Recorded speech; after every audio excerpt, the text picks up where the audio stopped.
আসসালামু আলাইকুম। আজকে আমি আসছি মীর মোশাররফ হোসেনের স্মৃতিকেন্দ্রে। তিনি বাংলা ভাষার অন্যতম প্রধান গদ্যশিল্পী ও বাঙালি মুসলিম সাহিত্যিকদের পথিকৃৎ।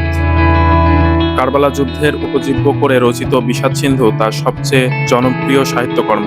বিষাদ সিন্ধু প্রকাশিত হয় 1885 সালে। তার ঐতিহাসিক ও সামাজিক উপন্যাসের পাশাপাশি তার মর্মস্পর্শী ছোট গল্পের জন্যও স্মরণীয় তিনি।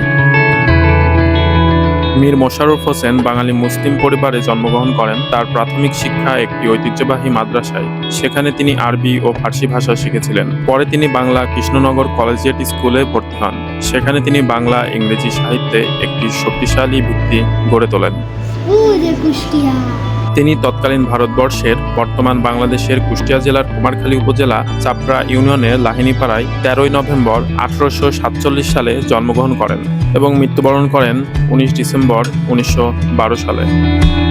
তার পৈতৃক নিবাস রাজবাড়ী জেলার বালিয়াকান্দি উপজেলা পদমদী গ্রামে। মীর মোশাররফ হোসেনের বসতভিটা বহু আগে থেকেই বেদখল অবস্থায় ছিল। 1972 সালে স্থানীয়রা মূল বাড়ির জায়গাটি কিছু অংশ উদ্ধার করে সেখানে স্থাপন করে মীর মোশাররফ হোসেন সরকারি প্রাথমিক বিদ্যালয়। এছাড়া 1995 সালে বিদ্যালয়ের মাঠে একই কোণে স্থাপন করা হয় মীর মোশাররফ হোসেন উচ্চ বিদ্যালয়। 1952 সালে সরকারি তত্ত্বাবধানে মীর মোশাররফ হোসেন পাঠাগার স্থাপন করা হয়।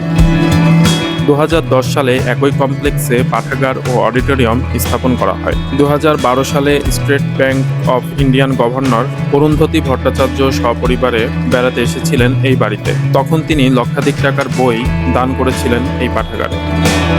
ভিডিওটি ভালো লাগলে অবশ্যই লাইক ও কমেন্টস করবেন। ধন্যবাদ।